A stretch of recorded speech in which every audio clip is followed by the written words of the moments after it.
Hello everyone, welcome to our YouTube channel. आज के इस वीडियो में हम डिस्कस करेंगे आरपीएससी असिस्टेंट प्रोफेसर एबीएसटी के प्रीवियस ईयर क्वेश्चन पेपर्स। तो वीडियो हम स्टार्ट करते हैं। हमारा पहला क्वेश्चन है, in government company the share of central government in paid up capital must be at least. Options हमारे पास 51%, 49%, 50% एंड 75%। तो क्वेश्चन ये कह रहा है कि गवर्नमेंट कंपनी में सेंट्रल गवर्नमेंट का कितना शेयर होना चाहिए कम से कम। तो ये हमारे पास ऑप्शंस है 51%, ये हमारा करेक्ट आंसर होगा। नेक्स्ट क्वेश्चन है हमारा, which of the following is foreign company. Foreign company कौन सी होती है? ऑप्शंस क्या क्या हैं? A company incorporated outside India and also has a place of business outside India. Second option, a company incorporated in India and has place of business in India. Third option है हमारा, a company incorporated outside India and has a place of business in India.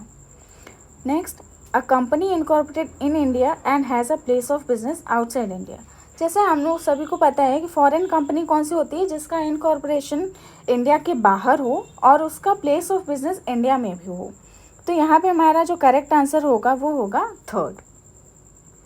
Next question है हमारा, the excess price received over par value of share should be credited to. तो question क्या कह रहा है कि एक शेयर का जो पार वैल्यू होता है उसके ऊपर का जो हमें प्राइस मिलता है तो उसे किस अकाउंट में क्रेडिट किया जाना चाहिए। ये भी डायरेक्ट क्वेश्चन है हमारा। करेक्ट आंसर होगा यहाँ पे securities premium account. Next question क्या है, X limited forfeited 2000 shares of ₹10 each called up and ₹8 per share due to non payment of call money of ₹3 per share. Share forfeiture account will be credited bye.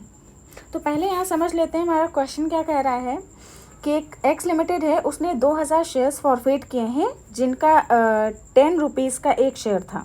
उन पर called up value जो थी वो ₹8 per share थी और non payment जो हुआ है वो ₹3 पर शेयर का हुआ है। तो जो फॉरफिट करती है कंपनी अमाउंट, वो फॉरफिट करती है जो उसे मिल चुका होता है। तो यहाँ पे कंपनी ने ₹8 मांगा था और उसे ₹3 नहीं मिला, तो मिला उसे कितना? ₹5। ₹5 मिला है और 2000 शेयर्स हैं, तो ये टोटल जो अमाउंट होगा हमारा 10,000 का होगा, वो फॉरफिट करेगी। तो ऑप्शन जो होगा हमारा फर्स्ट करेक्ट होगा। नेक्स्ट क्वेश्चन है, while granting approval to any scheme of capital reduction court में direct to company to add following words to its name for such period as it thinks fit. तो question कह रहा है कि अगर कोई कंपनी कैपिटल रिडक्शन की कोई स्कीम के लिए अप्रूवल ग्रांट कर रही है तो उसके लिए कोर्ट क्या ऑर्डर दे सकती है, वो अपने नाम में कौन से वर्ड्स को यूज़ करेगी। तो ऑप्शंस हमारा क्या है, and reduced, second unlimited and reduced, liquidated, limited and reduced. तो जो यहाँ पे करेक्ट आंसर बनेगा वो हमारा फर्स्ट बनेगा, एंड रिड्यूस्ड।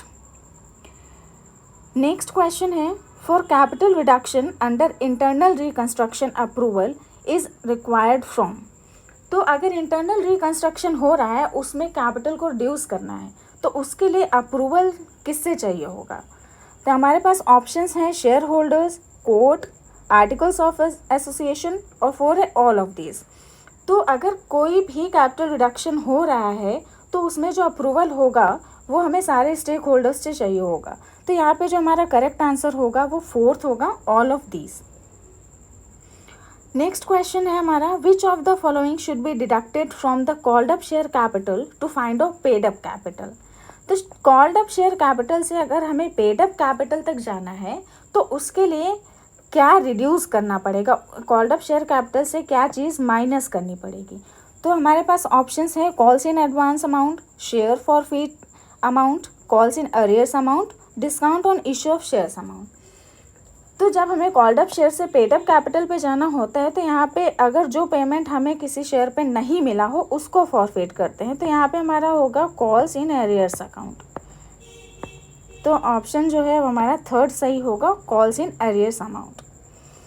नेक्स्ट क्वेश्चन है, maximum amount that can be collected as premium as percentage of face value.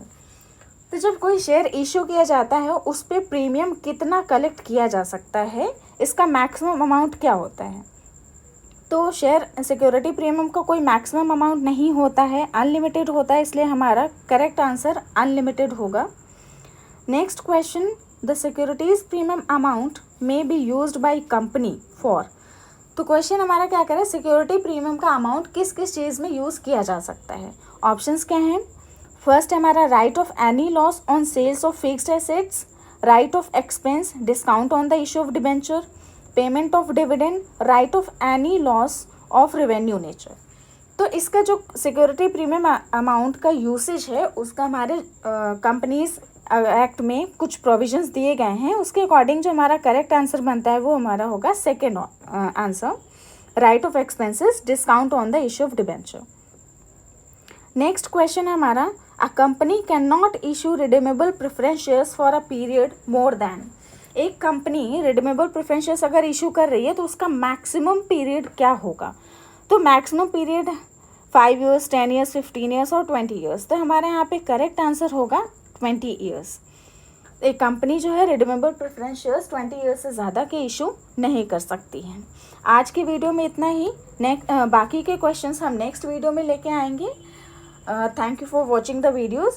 Please share, subscribe and comment on the video. Thank you.